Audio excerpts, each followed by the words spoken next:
الرجيم بسم الله الرحمن الرحيم اللهم صل على سيدنا محمد وعلى آل سيدنا محمد ربي زدني علما. السلام عليكم ورحمة الله وبركاته. وعليكم السلام ورحمة الله وبركاته. என்ன கதை சோமாக்கிறீங்களா? அல்ஹம்துலில்லாஹ். மாஷா மாஷால்லாண்டு சூரா தபாரக்கல்லுதியில் முழு கிராமரை முடிச்சிட்டோம். ஏன்னா கிராமரெல்லாம் படித்து முடிச்சிட்டோம். இன்றைக்கு நாங்கள் புதிய சீரீஸ் ஒன்று ஸ்டார்ட் ஆக போகிறோம். இது புது சீரீஸ். இப்போ இந்த சீரீஸுக்கு என்ன நீங்கள் செய்யணுமென்றா நீங்கள் படித்த எல்லாத்தையும் மறக்கணும். இது ஸ்பெஷல் சீரீஸ் வந்து சரியா. இந்த சீரீஸ் யாருக்கு பண்ணுறோமெண்டா குர்ஆன்ட கிராமர் ஒன்றும் படிச்சில்லை, ஒன்றுமே குர்ஆனை பற்றி அர்த்தத்தை பற்றி ஒன்றுமே தெரியாதாக இருக்கிறாங்க. ஆனால் அவங்க இருக்கிறாங்க குர்ஆனை படிக்க ஆசையாகிறாங்க. ஆனால் அவங்களுக்கு ஒன்றுமே தெரியாது, கிராமரும் தெரியாது, மேபி வாசிக்க மட்டும் கொஞ்சம் தெரியும். அப்படி நிறைய பேர் இருக்கிறாங்க தானே. அவங்களுக்கு குர்ஆனை விளங்குறதுக்கு தான் இன்றைக்கி நாங்கள் படித்து கொடுக்க போகிறோம். சரியா.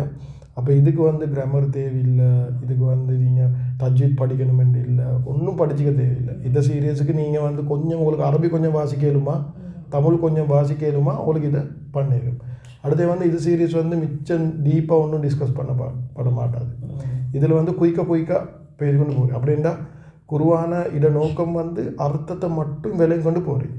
சில நேற்றுக்கு வந்து கொஞ்சம் விளங்காத இடத்துல கொஞ்சம் எக்ஸ்பிளைன் பண்ணாகும், இல்லாட்டி ஒரு நல்ல ஒரு பாயிண்ட் ஒண்டி இதை சொல்லாமல் போவே இல்லை, அந்த டைமில் கொஞ்சம் எக்ஸ்பிளைன் பண்ணாகும், அந்த டைமில் மட்டும் கொஞ்சம் எக்ஸ்பிளைன் பண்ணுறேன்.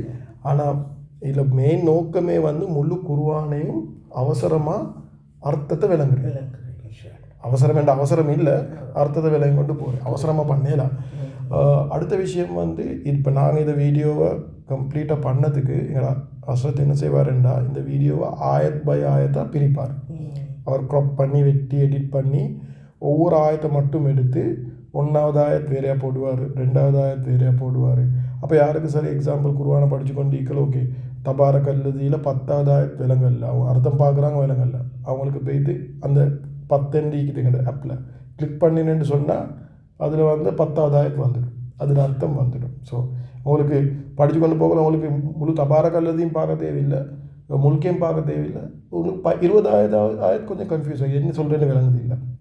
அப்போ 20வது ஆயத்தை கிளிக் பண்ணால் உங்களுக்கு 20வது மட்டும் வந்துடும். அப்படி இன்ஷா அல்லாஹ் செய்யுது. அப்போ இது நல்லது தானே. அது இன்னொன்று. அப்புறம் இன்னொரு விஷயம், இதை நான் படித்து கொடுக்க போகல, கிராமர் முழுக்க இல்லாட்டியும் சில நேரத்துக்கு 2-3 விஷயம் கிராமரில் சொல்லப்படும். ஏன் சொல்கிறேன்டா இதை பார்க்குறவங்களுக்கு கிராமர் படிக்க ஆசை வந்து உருவாக்குறதுக்கு. அதே மாதிரி சில நேரத்துக்கு சில விஷயங்கள் நான் சொல்லுவேன், இது வந்து அர்த்தம் மட்டும்தான். சில விஷயங்கள் நான் சொல்லுவேன், அதை நாங்கள் வந்து சுருக்கமான தஃப்சீரில் பார்ப்போம்னு சொல்லுவேன். ஏன் அப்படி சொல்கிறேன்டா அது தஃப்சீர் வீடியோவை பார்க்குறதுக்கு ஆசை உண்டாக்குறது. இப்போ இங்கே நாங்கள் எக்ஸாம்பிள் ஒரு ஆயத்தை ஒரு 5 நிமிஷத்துக்கு 10 நிமிஷத்துக்கு முடிச்சதுக்கு தஃப்சீரில் சுருக்கமான தஃப்சீருக்கு ஒரு ஆயத்துக்கு ஒரு 1/2 வருமாய் போகும். ஸோ அப்போ அவங்களுக்கு இதை பார்த்துட்டு ஒரு ஆசை வரும், அட இதுட்டு தஃப்சீரும் இது பார்ப்போமே, நிறைய விஷயம் சொல்லிக்குதேன்ட்டு. ஸோ அதுக்கு ஆசை வர்றதுக்கு இந்த 2 விஷயமும் உண்டு. கிராமர் படிக்கிறதுக்கு, நஹ்வை படிக்கிறதுக்கு, இலக்கியத்தை படிக்கிறதுக்கு ஆசை உண்டாக்குறேன். அடுத்து அரபி படிக்கிறதுக்கு, இந்த தஃப்சீரை படிக்கிறதுக்கும் ஆசை உண்டாக்குறேன். ஆனால் ஈன நோக்கம் அது 2ம் இல்லை. ஈன நோக்கம் அர்த்தத்தை மட்டும் விளங்குறேன். விளையத்தானே ஆக்சுவலி கிராமர் ஒன்றும் உங்களுக்கு கிராமர் தெரியுமேட்டு காட்டுக்குள்ளே போவான மீனை இது சரியா. இது நாங்கள் நோமலை தான் அர்த்தம் மட்டும் தான் பார்க்குறோம். ஓகே ஸ்டார்ட் ஆகுமா இன்ஷா அல்லாஹ். ஓகே பிஸ்மில்லாஹிர் ரஹ்மானிர் ரஹீம் அஊது பில்லாஹி மினஷ் ஷைத்தானிர் ரஜீம் பிஸ்மில்லாஹிர் ரஹ்மானிர் ரஹீம். அர்த்தத்தை மட்டும் பார்ப்போம். இது ஸ்டார்ட் ஆகுது, இது சூரா முல்கில் நாங்கள் ஸ்டார்ட் ஆக போகிறோம். 1வது ஆயத் தபாரக்கல்லதி பியதிஹில் முல்கு வஹுவ அலா குல்லி ஷைஇன் கதீர். இது அர்த்தத்தை பார்ப்போம். தபாரக என்றா பரக்கத்தானவன். தபாரக் என்றா என்ன அர்த்தம்? பரக்கத்தானவன். இதில் எப்படி கண்டுபிடிக்கிறேன்டா இதை வாங்கிட்டாங்கன்னா இது ஃபேமிலியில் வருது. பரக்கா என்ற வார்த்தை இதுக்குள்ளே கண்ணிக்கலாம். தபாரக்கா என்றுக்குள்ள பரக்கா இருக்குது. அப்போ நான் இதில் படித்து கொடுக்குறேன் எப்படி அர்த்தத்தை நாங்கள் எடுக்கிறேன்றது மட்டும்தான், கிராமர் இல்லை. பரக்கா என்று எங்களுக்கு தெரியும், நாங்கள் இந்த நேரம் பாவிக்கிறோம் அவர்கள் எல்லாம் பரக்கத் செய்யட்டும், நாங்கள் முபாரக்கான நாள் அப்படி சொல்கிற முபாரக்கான இரவு, அது பரக்கத்துன்றது இந்த நாள் நாங்கள் பாவிக்கிற வார்த்தை. ஸோ இன்னும் பரக்கத்தானவன் என்ற அர்த்தம் தபாரக்கே எடுக்க இயலும். யார் பரக்கத்தானவன் என்றது தான் அடுத்தது அல்லாஹ் சுப்ஹானஹு வ தஆலா விளங்கப்படுத்திக்கிறான். யார் அல்லதி, இது வந்து அவன் எத்தகையோன் என்றார் என்று எடுக்கலும் சரியா. ஆனால் ஈன வந்து இதுக்கு அவன் என்ற அர்த்தம் வரும். ஏன் தெரியுமா, இந்த அல்லதியில் இருக்கிற அவன் ஈன பியதி என்று வந்திக்குது சரியாம்மா. இது ஹீ என்ற எண்ணெய், இந்த ஹீ வந்து ஹுவ இந்த ஹீ என்றா என்ன ஹுவ. இது அரபி படித்தவங்களுக்கு கிராமர் படித்தவங்களுக்கு தெரியும். ஆனால் படிக்காத ஒருத்தர் இந்த ஹீ இல்லாட்டி ஹூ, ஹீ இல்லாட்டி ஹூ கண்டாங்கண்டா, ஹீ இல்லாட்டி ஹூவை கண்டாங்கண்டா அது வந்து ஹூ என்று நினைவிச்சுக்கொள்ளணும். சரிதானே? சில நேரத்துக்கு ஹூ என்று வரும், சில நேரத்துக்கு ஹீ என்று வரும். அப்போ இது ஹூ என்ற அவன் தானும்மா. இந்த அல்லசியோட சேர்ந்து வந்தால் இதுக்கு எவன் என்ற அர்த்தம் வரும். என்ன அர்த்தம் வரும்? எவன். பாருங்கள், ஹஸ்ரத் லேசிக்கு என்ன செஞ்சுக்கிறார், இதை விளங்குறதுக்கு இதே கலரில் எவன் என்ற காலத்தில் தான் இதே போட்டிக்கிறாரு. சரியா? இன்னும் பியதி என்றால் 3 வார்த்தை. இது ஒன்று பி ஒரு வார்த்தை, ஒன்று எதா ஒரு வார்த்தை, இன்னொன்று பி ஹி என்றது ஒரு வார்த்தை. அப்போ எதா என்றால் என்ன? எதா என்ற அரபில் உம்மா கை என்ற அர்த்தம். என்ன? கையில், கை, கரம். அது பாருங்கள், அதே கலரில் ஹஸ்ரத் போட்டிக்கிறாரு லேசிக்கு. இப்போ இது என்னென்னா, இப்போ நாங்கள் இப்போ இந்த பேட்டர்னில் படிச்சிட்டோமேண்டா நாங்கள் குருவான படிக்கணும், இது எல்லாமே ஈஸியாக உங்களுக்கு பார்த்துக்கொள்ள இயலும். இப்போ இது வந்து உதாரண தஜ்வீத் புக்கில் ஒவ்வொரு கலர் போட்டிப்பாங்க, அதே மாதிரி ஹஸ்ரத் கலர் போட்டிக்கிறாரு அர்த்தத்தை விளங்குறதுக்கு. அப்போ உம்மா இந்த எவன் வந்து இன எதா வந்தால் இதுக்கு அர்த்தம் வரும் எவனுடைய கை, எவனுடைய கை. இன பியதிஹி தானே. அப்போ இதை யாவில் பி இல்லாமக்கினா எதிஹி என்றா எவனுடைய கை. அதில் வந்து உம்மா இந்த பி வந்த அர்த்தம் வந்து இல் என்ற அர்த்தம் தரும். என்ன அர்த்தம்? இல். பியதிஹில் என்றா எவனுடைய கையில், எவனுடைய கையில். சரிதானே? Right, okay. அப்போ எதா இன்னும் புதிய வார்த்தை என்ன படித்தோம்? ஒன்று எதா என்றது கை என்று படித்தோம், பி என்றா ல என்று படித்தோம், ஹி என்றா ஹூ அவன் என்று இல்லாட்டி எவன் என்று படித்தோம். அப்போ அல் முல்க், அல் முல்க், அல் முல்கில் உம்மா முல்க் மீம் லாம் காஃப் இதுதானே. இடம் மலக்க, இது அர்த்தம் வந்து ஆட்சி என்ற அர்த்தம், சொந்தக்காரன் என்ற அர்த்தம். இது அர்த்தங்கள் எங்களுக்கு கொடுக்கலும். அல் முல்க் என்ற அப்போ என்ன அர்த்தம் தெரியுமா? இன ஆட்சி என்று எடுக்கலும். சரியா? இன ஆட்சி என்று எடுக்கணும். இன அள்ளிக்கிற சுட்டியும் சில தஃப்சீர்கள் எழுதிக்கிறாங்க இன முழு ஆட்சியும் என்ற அர்த்தம் எடுக்கலும். என்ன ஆட்சி? முழு ஆட்சியும்.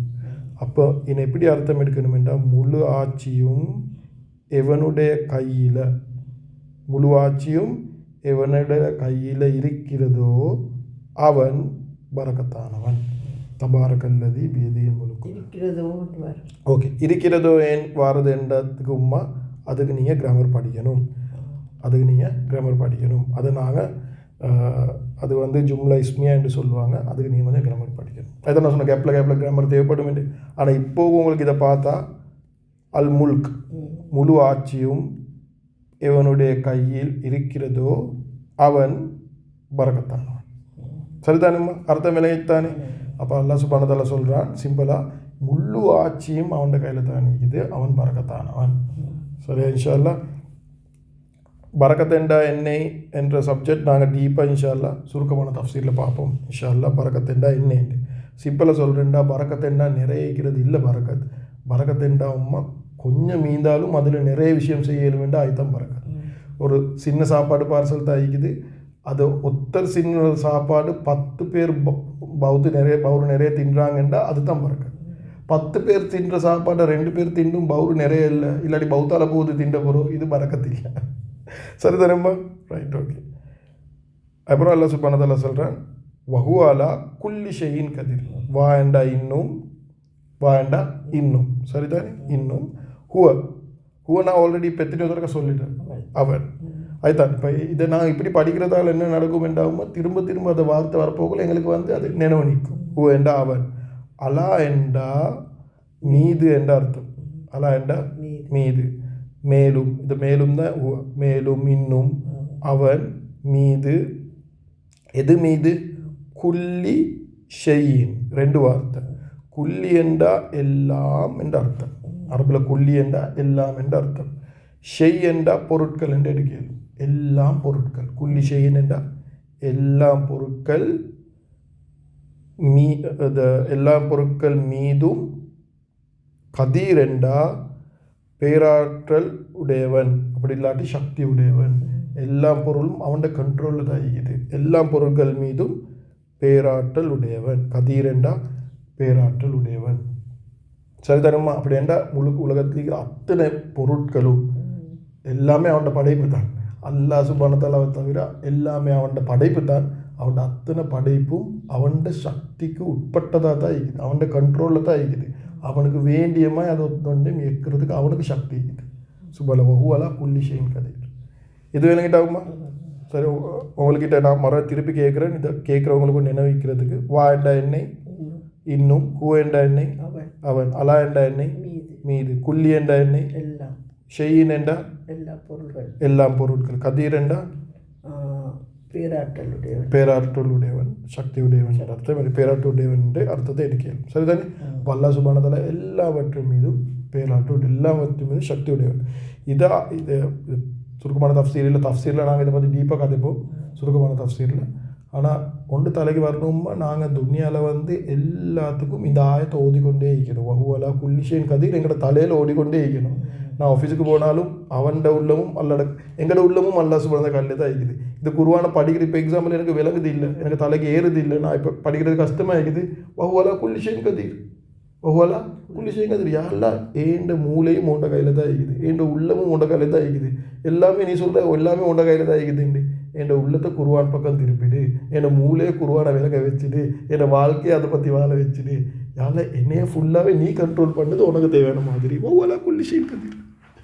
என்னங்க சார், இப்படி நாங்கள் இந்த குர்ஆனா, இது ஒரு குர்ஆனா இது எங்களோட வாழ்க்கையில் எடுத்தாலும் நாங்கள் ரப்போடு இந்த நேரம் பேசுவோம். யாரெல்லாம் நீ என்னையே கண்ட்ரோல் பண்ணு, முழு உலகத்தையும் எனக்கு சாதகமாக ஆக்கிதான். சுப்ஹானல்லாஹ் வஹுவலா குல்லி ஷைன் கதீர். இதை நாங்கள் இந்த நேரம் எங்களோட ஒவ்வொரு விஷயம் சொல்லக்கொள்ள, இப்போ நாங்கள் சும்மா குர்ஆனை ஓதிட்டு போகிறது இல்லை, நாங்கள் ஒவ்வொரு விஷயம் சொல்லக்கொள்ள இது எங்கள்கிட்ட தலைக்கு வரணும். எப்படி எனக்கு வீட்டில் ஒரு பிரச்சனை, வஹுவலா குல்லி ஷைன் கதீர், யாரில் இதுக்கு நீ தான் சொல்யூஷன் தரணும். எனக்கு குசினியில் ஒரு பிரச்சனை, யாரில் வஹுவலா குல்லி ஷைன், நான் ஆக்க போகிறேன், யாரில் இதில் டேஸ்ட் எனக்கு கையில் இல்லை, உனக்கு கையில் தான் இருக்குது. என் எல்லா சாப்பாடு கண்ட்ரோலும் ரப்போட கையில் தான் இருக்குது. அதில் டேஸ்ட் கொடுக்குறதும் அல்லாஹ் சுப்ஹானஹு வ தஆலா. சுப்ஹானல்லாஹ். அப்படி எங்களோட வாழ்க்கையில் இது வந்துச்சுன்னு சொன்னால் இந்த ஆயத்துகள் எங்களோட வாழ்க்கையில் ஹயாத்தாகும். யாரில் எல்லாமே ஒன்று கண்ட்ரோலில் தான் இருக்குது. அதே மாதிரி யாரில் நீ பரக்கத்தானவன், நீ தான் என் வாழ்க்கையில் இதை குர்ஆனை படிக்கிறதுக்கு பரக்கத் செய்யணும். வேலைங்க சார், இது ஒன்றாவது ஆயம். சரிதானம்மா? இன்னொருத்தருக்கு பார்க்கணுமா இல்லை அடுத்த ஆயத்துக்கு போவா? அடுத்த ஆயத்துக்கு இன்னொருத்தருக்கு குயிக்க போகணும். அப்போ நீங்கள் ஒன்றுண்டா அர்த்தம் சொல்லுங்கள். தபாரக் என்ற எண்ணெய் பரக்கத்தானவன், அப்படி இருக்கு. பரக்கத்தானவன் யார்? பரக்கத்தானவன். இது பியதிலேருந்து ஸ்டார்ட் ஆகுங்க, முல்கிலேருந்து. முல்க் என்ற எண்ணெய் ஆட்சி, முழு ஆட்சி. பியதிஹி என்ற எவனுடைய கையில் இருக்கிறதோ அதை போட்டுக்கோங்க. முழு ஆட்சி எவனுடைய கையில் இருக்கிறதோ அல்லது அவன் பரக்கத்தானவன். கண்ணிகளாம்மா, இப்போ உங்களுக்கே டிரான்ஸ்லேட் பண்ணலும் தானே, மாஷா அல்லாண்டு. அடுத்தது வஹுவலா குல்லி ஷையின் கதீர். அல்லாஹ் சுப்ஹானஹு வ தஆலா தான், அல்லாஹ் சுப்ஹானஹு வ தஆலாவோட கண்ட்ரோலில் தான் எல்லாம் இருக்குது. எல்லாத்துலேயும் பரக்கத்தை போடக்கூடியவன் அவன் தான். அப்படி என்றா என்ன, எங்களோட சம்பளத்தில் பறக்கத்தை போடியவன் அவன் தான். எங்களோட உடம்புல ஆரோக்கியத்தை பறக்கத்தை போட்டானேண்டா எங்களுக்கு நோய் வராது, மாஷா அல்லாண்டு. எங்களுக்கு புள்ளையில பறக்கத்தை போட்டானேண்டா புள்ளையில் எங்களை நல்லா பார்த்துக்கொள்ளும். புள்ளையில் தீனுடைய விஷயத்தில் நல்லா இப்பாங்க. வஹுவலா குல்லி ஷைன், அல்லாஹ் சுப்ஹானஹு வ தஆலா நான் தான் பறக்கத்தான். அது மாதிரி எல்லா விஷயத்துலேயும் கண்ட்ரோல் என் கையில் தான் இருக்குது. என் படைப்பில் வேண்டி ஒன்றுக்கு எனக்கு பறக்கத்தை போடலும். நான் பறக்கத்தை போட்டானேண்டா, இப்போ நாங்கள் இது படிக்கிற படிப்பில் இந்த வார்த்தைகளை ரொம்ப பறக்கத்து போடுறாங்கண்டா கியாமத் நாள் முட்டும் மனுஷருக்கு ஹிதாயத் கிடைக்கிறதுக்கு எங்கள்கிட்ட இந்த டிஸ்கஷன் காரணமாகும். சும்மா என்னைத்தானே வஹுவலா குல்லி ஷைன். இதே சொல்லுங்கள். வா என்றா இன்னும், ஹூ என்றா அவன், அலா என்றா குல்லி என்றா ஷெய் என்ற பொருட்கள், கதீர் என்ற சக்தி உள்ளவன், இன்னும் அவன் எல்லா பொருட்கள் மீதும் சக்தி உடையவன்.